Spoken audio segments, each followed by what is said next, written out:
الحمد للہ رب العالمین والصلاة والسلام علی رسولہ النبی الکریم اما بعد۔ بیماری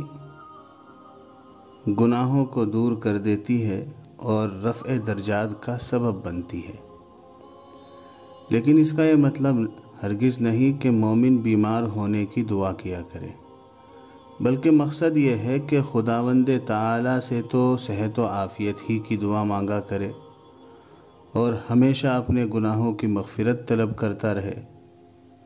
اس کے باوجود اگر بیماری لاحق ہو جائے تو رونا دھونا نہ کرے، اس کے بجائے صبر کرے اور خداوند قدوس سے مدد طلب کرے اور بیماری کو اپنے گناہوں کا سبب سمجھ کر اپنے گناہوں سے توبہ کرے اور زیادہ سے زیادہ گناہوں سے بچنے کی کوشش کرے۔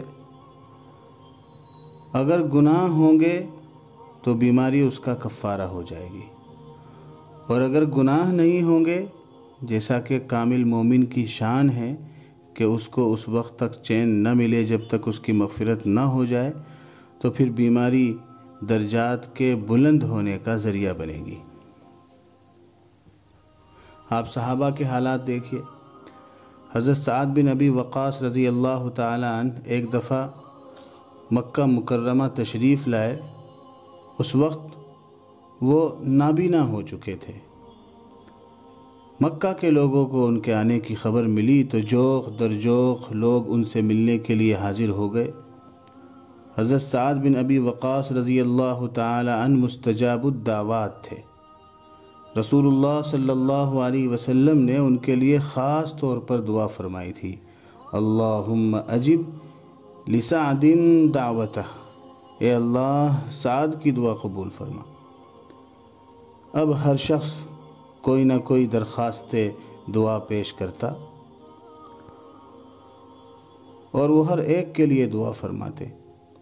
حضرت عبداللہ بن سائب رضی اللہ تعالی عنہ فرماتے ہیں کہ میں بھی ان سے ملاقات کے لیے حاضر ہوا۔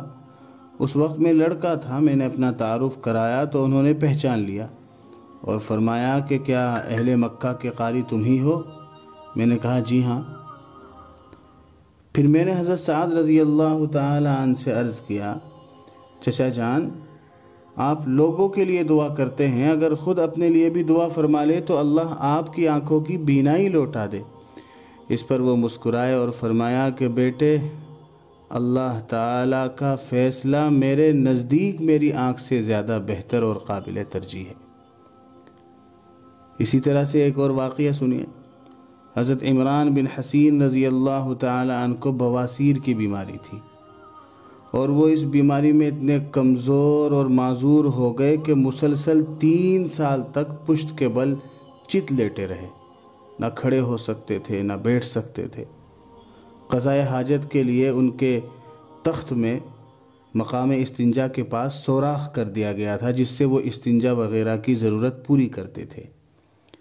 ایک دن ان سے ملنے کے لیے ان کے بھائی حضرت اعلیٰ تشریف لائے اور ایک اور صحابی آئے۔ انہوں نے ان کی یہ حالت دیکھی تو رونے لگے۔ حضرت عمران بن حسین رضی اللہ تعالیٰ عنہ نے پوچھا کیوں رو رہے ہو؟ انہوں نے کہا کہ آپ کی یہ شدید ترین حالت دیکھ کر رونا آ رہا ہے۔ حضرت عمران رضی اللہ عنہ نے فرمایا کہ آپ مت روئیں، اس لیے کہ میرے بارے میں اللہ تعالیٰ کو جو چیز پسند ہے وہ مجھے بھی پسند ہے۔ پھر فرمایا کہ میں آپ لوگوں کو ایک بات بتلاتا ہوں، شاید مفید ہو، مگر میری موت تک اس بات کو راز رکھیے گا، کسی سے ظاہر مت کرنا۔ وہ بات یہ ہے کہ اس حالت میں فرشتے روزانہ میری زیارت کے لیے تشریف لاتے ہیں، جس سے مجھے تسلی ہوتی ہے، اور وہ مجھے سلام کرتے ہیں تو میں ان کا سلام سنتا ہوں۔ اس لیے یہ مصیبت جو مجھے پیش آ رہی ہے، یہ پریشانی عذاب نہیں لگتی، بلکہ ایک نعمت ہے جس کے باعث بڑی بڑی نعمتوں سے سرفراز کیا جا رہا ہوں۔ اگر یہ عذاب الہی ہوتا تو یہ کسی نعمت عظیمہ کا سبب نہیں بن سکتا تھا، اور جو شخص مصیبت میں ایسے ایسے انعامات کا مشاہدہ کرے، اس کے لیے مصیبت نہیں بلکہ راحت بن جاتی ہے۔ حضرت ابو ہریرہ رضی اللہ تعالیٰ عنہ سے روایت ہے، انہوں نے بیان کیا کہ رسول اللہ صلی اللہ علیہ وسلم نے فرمایا شہید کی 5 قسمیں ہیں۔ نمبر 1 طاعون زدہ، یعنی وہ شخص جو طاعون سے مرے۔ نمبر 2 وہ شخص جو پیٹ کی بیماری جیسے بدہضمی، ہیضہ، استسقاء وغیرہ اس سے مر جائے۔ نمبر 3 وہ شخص جو حادثاتی طور پر ڈوب کر مر جائے۔ نمبر 4 وہ شخص جو عمارت گرنے سے مر جائے، یعنی دیوار یا چھت اس پر گر پڑے اور وہ اس میں دب کر مر جائے۔ نمبر 5 شہید جو اللہ کی راہ میں مقتول ہوا ہو۔ یہاں یہ بات بھی ذہن نشی کر لینی چاہیے کہ شہید 2 قسم کے ہیں، ایک حقیقی شہید جس پر دنیا اور آخرت دونوں میں شہادت کے احکام جاری ہوتے ہیں، اور یہ وہ لوگ ہیں جو اللہ کے دین کی سربلندی کے لیے کفار سے لڑتے ہوئے جام شہادت نوش کرتے ہیں۔ دوسرا حکمی شہید ہے جس پر دنیا میں شہادت کے احکام جاری نہیں ہوتے، البتہ آخرت میں ان کو شہید کے زمرے میں شامل کیا جائے گا۔ اس حدیث میں جو 5 قسم کے شہداء بیان ہوئے ہیں ان میں حقیقی شہید آخری شہید ہے، یعنی وہ مسلمان جو اللہ کی راہ میں جہاد کرتا ہوا مارا جائے۔ باقی چاروں حکمی شہید ہیں، یعنی ان کا درجہ تو وہ نہیں ہے جو حقیقی شہید کا ہے، پھر بھی اللہ تعالیٰ اپنے فضل و کرم سے شہید کا سا ثواب ان کو بھی عطا فرمائے گا۔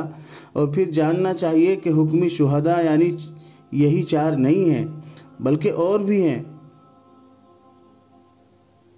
اور بہت ہیں جن کا بیان دیگر احادیث میں آیا ہے۔ علامہ سیوطی وغیرہ نے تحقیق و جستجو کر کے مختلف احادیث سے ان کو جمع کیا ہے اور یکجا طور پر ان کو ذکر کیا ہے۔ ان میں سے مذکورہ بالا 4 آدمیوں کے علاوہ اور بھی لوگ ہیں جو انشاءاللہ آئندہ جو بات کی جائے گی اس میں آپ کے سامنے بیان کر دیا جائے گا کہ وہ کون کون لوگ ہیں جن کو شہید کا مرتبہ حاصل ہوتا ہے اور وہ بغیر حساب کتاب کے جنت میں چلے جاتے ہیں۔ اللہ تبارک و تعالی ہم سب کو نیک عمل کی توفیق عطا فرمائے۔ آپ حضرات سے گزارش ہے کہ یہ جو سلسلہ شروع کیا گیا ہے اس میں آپ خود بھی جو ہے ان چیزوں پر عمل کریں اور ان بیانات کو سنیں اور لوگوں تک پہنچائیں تاکہ لوگوں کو فائدہ ہو۔